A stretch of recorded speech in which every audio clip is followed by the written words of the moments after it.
Hello friends, कैसे आप सब। आशा करता हूँ आप लोग अच्छे होंगे।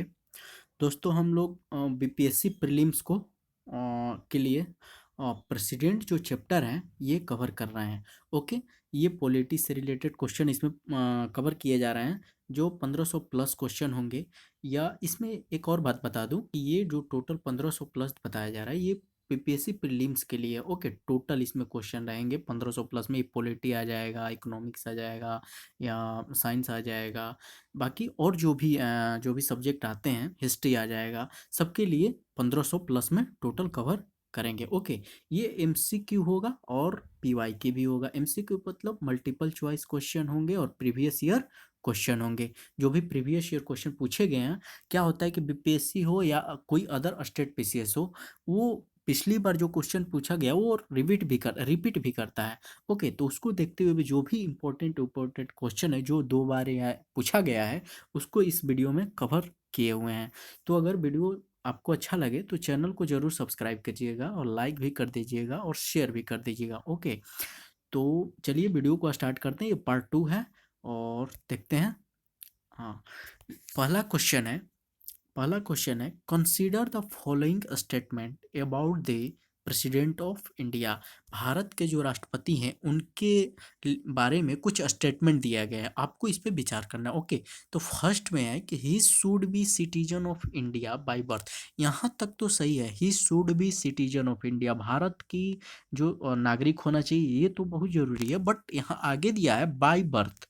जरूरी नहीं है कि आपको केवल बाय बर्थ ही हो, नेचुरलाइजेशन भी हो सकते हैं। तो दोस्तों, ये तो आपका रॉन्ग हो गया। अगर आपको एलिमिनेशन थोड़ा सा भी आता हो तो आप क्या कीजिएगा कि देखिए, अब वन वन कहाँ पे है। वन ए ऑप्शन में भी है, सी ऑप्शन में भी है, सॉरी, और डी ऑप्शन में भी है। तो क्या हो गया, वन, सी और ए, सी और डी, थ्री तीनों एलिमिनेट हो गया। बचा क्या, बी बचा। तो only two is the right answer. But हमें टोटल तीनों ऑप्शन देखेंगे। सेकंड ऑप्शन देख लेते हैं, इसमें है क्या, he should have completed the age of 35 years.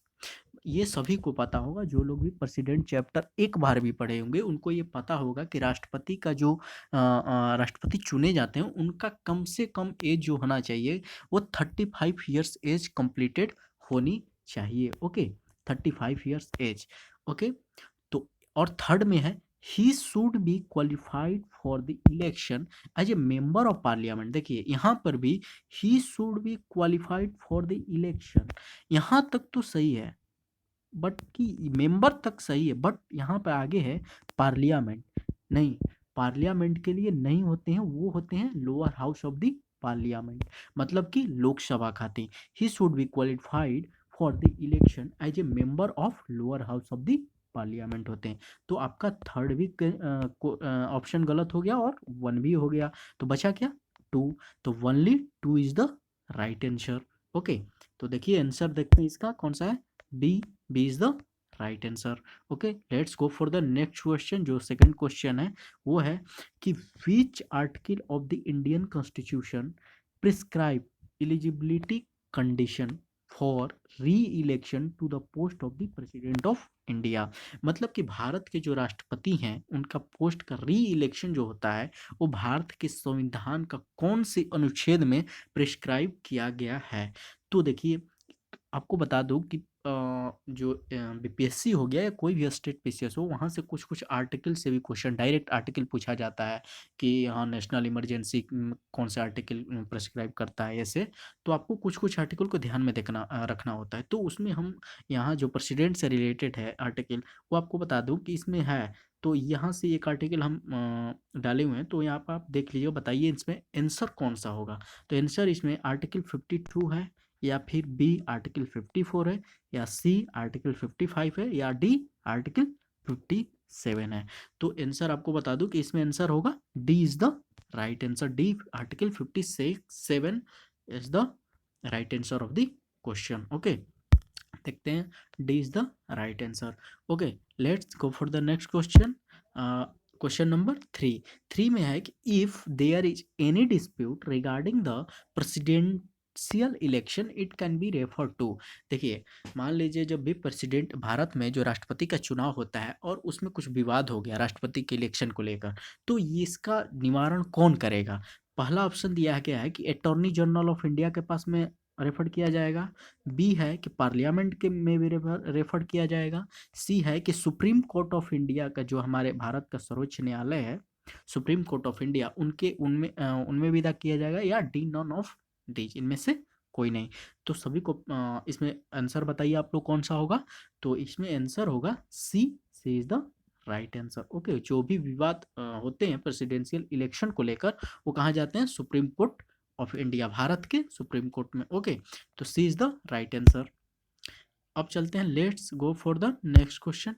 D, fourth में है, which of the following president was appeared before the supreme court. मतलब कि ये जो 5 प्रेसिडेंट हैं, इनमें से कौन से राष्ट्रपति अपीयर हुए थे किनके सामने? Before supreme court, when supreme court was hearing election dispute of the president. Sorry, मतलब कि जो भी सुप्रीम कोर्ट उस टाइम हियरिंग कर रहा था, जो डिस्प्यूट। तो देखते हैं क्वेश्चन नंबर 4। जो क्वेश्चन नंबर 4 में पूछा गया था कि which of the following president was appeared before supreme court when supreme court was hearing election dispute of the president. Okay, तो ए था कि डॉक्टर जाकिर हुसैन, बी था वीवी गिरी, सी था फखरुद्दीन अली अहमद, डी था नीलम संजीव रेड्डी, ई था ज्ञानी जैल सिंह। तो इसमें कौन सा है? B is the right answer. Okay, चलते हैं नेक्स्ट क्वेश्चन पे चलते हैं। नेक्स्ट 5th है कि the president hold office for the term of 5 year from date on. मतलब कि जो प्रेसिडेंट का टर्म होता है 5 साल का, वो कब से स्टार्ट हो जाता है? ए ऑप्शन में है कि विच ही या सी इज इलेक्टेड, का ए कह रहा है कि जब वो इलेक्ट हो जाते हैं तभी से उनका टर्म स्टार्ट हो जाता है। बी कह रहा है कि which is decided by parliament. B कह रहा है कि प्रेसिडेंट का जो टर्म होता है 5 साल का, वो डिसाइड कौन करता है? संसद करता है। संसद करता है, जो भी कि पार्लियामेंट करता है। सी है कि which he enters upon his office hold his office. C कह रहा है कि जब वे अपने ऑफिस में इंटर करते हैं तब से उनका टर्म स्टार्ट हो जाता है। डी है कि which is decided by election commission. D कह रहा है कि वे उनका जो 5 ईयर का टर्म्स है प्रेसिडेंट का, वो कौन सा डिसाइड करता है? आपका इलेक्शन कमीशन डिसाइड करता है। आपको इन चारों में से आंसर को बताना है। ओके, तो इसमें आंसर कौन सा होगा? C is the right answer. Which he enters upon his office या होल्ड हिज ऑफिस। ओके, जब वे अपने ऑफिस में इंटर करते हैं, होल्ड करते हैं, तब से उनका टर्म 5 साल का स्टार्ट हो जाता है। ओके, तो देखते हैं आंसर कौन सा है। Answer is C is right answer. चलते हैं नेक्स्ट क्वेश्चन। नेक्स्ट क्वेश्चन है, to whom does the president of India address his resignation. मतलब कि भारत का राष्ट्रपति अपना रेजिग्नेशन लेटर किसको देता है? ये सबको पता होगा शायद। ओके, जितने लोग ये वीडियो को देख रहे हैं। ओके, तो ए है speaker of the Lok Sabha, B है vice president of India, C है कि chief justice of India, D is the prime minister of India. तो आंसर कौन सा है? B is the right answer. Vice president of India, Bharat का उपराष्ट्रपति को, जो भारत के राष्ट्रपति हैं, वो अपना रेजिग्नेशन लेटर देते हैं। Okay, B is the right answer. B सही आंसर है, तो B is the right answer. अब चलते हैं नेक्स्ट क्वेश्चन पे। नेक्स्ट क्वेश्चन आपका क्वेश्चन नंबर 7 है कि the president of India can be removed from his post by. कह रहा है कि भारत के राष्ट्रपति को हम लोग कैसे रिमूव कर सकते हैं और किनके द्वारा किया जा सकता है। ओके, तो पहला में दिया गया कि भारत के जो प्रधानमंत्री होते हैं उनके द्वारा किया जाता है, the prime minister of India, A में। बी है कि लोकसभा में किया जाता है। सी है कि चीफ जस्टिस ऑफ इंडिया करता है, और डी है कि पार्लियामेंट के द्वारा हो किया जाता है। तो किसके द्वारा किया जाता है? डी, जो कि पार्लियामेंट ऑफ इंडिया। ओके, तो D is the right answer. Okay, चलती है नेक्स्ट क्वेश्चन पे। नेक्स्ट क्वेश्चन, अगला क्वेश्चन कौन सा है? अंडर विच आर्टिकल, मतलब किस संविधान के अनुच्छेद के अंदर, भारत के जो संविधान है, भारत संविधान के किस अनुच्छेद के अंदर can be president be impeached, president को इम्पीच किया जा सकता है? तो कौन सा है? आर्टिकल 356 है, कि आर्टिकल 75 है, कि सी है कि आर्टिकल 76 है, कि डी आर्टिकल 61 है? तो कौन सा है आंसर?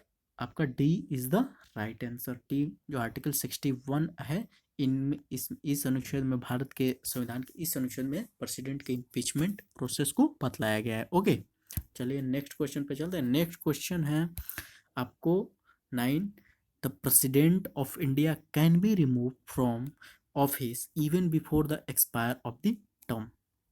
मतलब कि भारत के राष्ट्रपति को रिमूव किया जा सकता है जब उनका मतलब कि अगर उनकी जो टर्म है वो अभी कंप्लीट नहीं हुए, फिर भी उनको पहले किया जा सकता है, उनको रिमूव किया जा सकता है। ओके, तो ये पूछ रहा है कि इनमें से किन के द्वारा किया जा सकता है। पहला है the by the political party in power, मतलब कि जो भी पॉलिटिकल पार्टी पावर में है उनके द्वारा किया जाता है।